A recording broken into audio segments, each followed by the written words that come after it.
Have you ever watched something and instantly loved it, but then after a little bit, that feeling starts to wane a little? I recently watched Becky, which is available on demand, and I had an initial rush after watching it. Did that feeling last?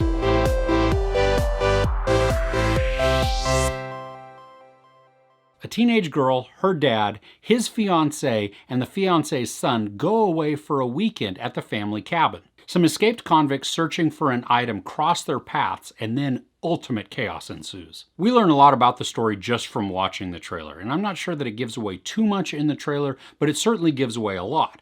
Now, Kevin James, he's the star of this. He's the bad guy. He is just this hardcore racist prisoner. He's grown the big burly beard so that you can tell that he's a tough guy, but he also has a swastika tattooed on the back of his head. So he's definitely not just in it to love everybody. The movie's namesake is a wildish teenager who can really do some wild eyes. She's played by Lulu Wilson, who was in Sharp Objects and The Haunting of Hill House. We see that Joel McHale is Becky's dad, and you can tell that they have kind of a strained relationship. I mean, she's a 13-ish-year-old girl. He's the dad. They're trying to connect, and obviously the mom is not in the picture anymore, and so there's some tension and some strife there. The bad guys are looking for a key, and they're basically willing to do anything in order to find it. And then the one other thing that we really learned from the trailer, it's don't mess with Becky. I absolutely loved some of the filming and the editing that they did in this. They mirrored a lot of shots. And so what you would see is you would see one image of a car, say, driving down, and it's the family. And then it would be of a prison truck in that same type of shot going along. Or you would see somebody in the forest talking to somebody. So they would be over here, and you would see trees, and then it would instantly, as it pans, it would go behind a tree, and then you would see the other person talking this way, even though they're not close to each other at all. And they did a lot of that type of editing and filmmaking in this, and it felt fresh to me. I really enjoyed it. It made it look great. And then you combine that with the scenery of just being out in the outdoors, which also then leads to kind of a feeling of isolation.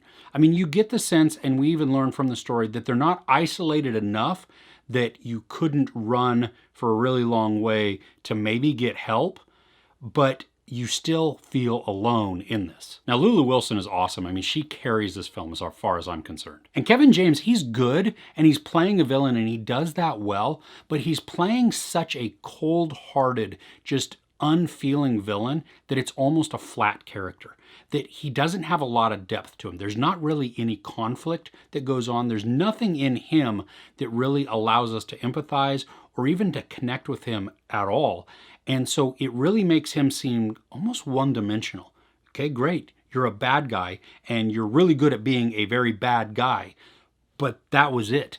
There was no other just complexities to his character. So, I mean, yes, he does a really good job, and he's probably going to get a lot of praise for breaking out of the comedic role because he's not comedy at all in this, but I just wish that he could have done something with a little bit more character depth to it. The film is ultra violent, and a lot of it didn't bother me because of the context that it's in. Some of it, though, didn't fit in that context, and so it did feel not necessarily out of place, but it's hard to justify it. As much as I had fun with this film, especially as it ended, I absolutely loved it. I mean, I was like, oh my gosh, that was a lot of fun. That was great. But the more that I sat with it, the more that I thought about it, it began to lose its luster. Now, the key that Kevin James is searching for some reason, it is in the house that Joel McHale owns.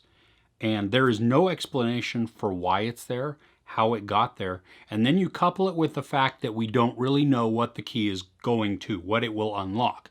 Now, some of that mystery is kind of cool. We're given maybe a little taste of what it might be, but it's super vague. And I mean, I'm not entirely upset that we don't know, because I do like a little bit of that mystery, a little bit of that unease. But at the end of it, I felt like maybe they just forgot to answer the question, or they didn't really know where they were going to go with it, and so they just chose not to resolve that part. Then, like I said before, Kevin James is just this ultra cold villain. And most of the time, he doesn't hesitate to do something bad, to act on his intentions. He just does it when there's not even like a filter that goes through. But then other times, he then begins his villain monologue and doesn't execute his plan immediately and cold-heartedly. And so those two just, they don't they don't fit together. And there was no rhyme or reason for why he was most of the time this way. And then for this brief little point, it's like, well, no, I'm going to stand here and explain everything to you. Now, there's a line that speaks to Becky's emotional mindset. And the problem that I have with this is that we're not shown any evidence of what the line represents.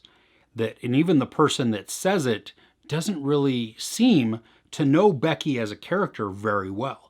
And so it felt very out of place, and it felt kind of like, well, maybe you left a piece out of the script, or it was on the editing floor as you were doing this, that would have explained a little bit more of the backstory, or why she has the mindset that she does, or why you're saying this specific thing about her.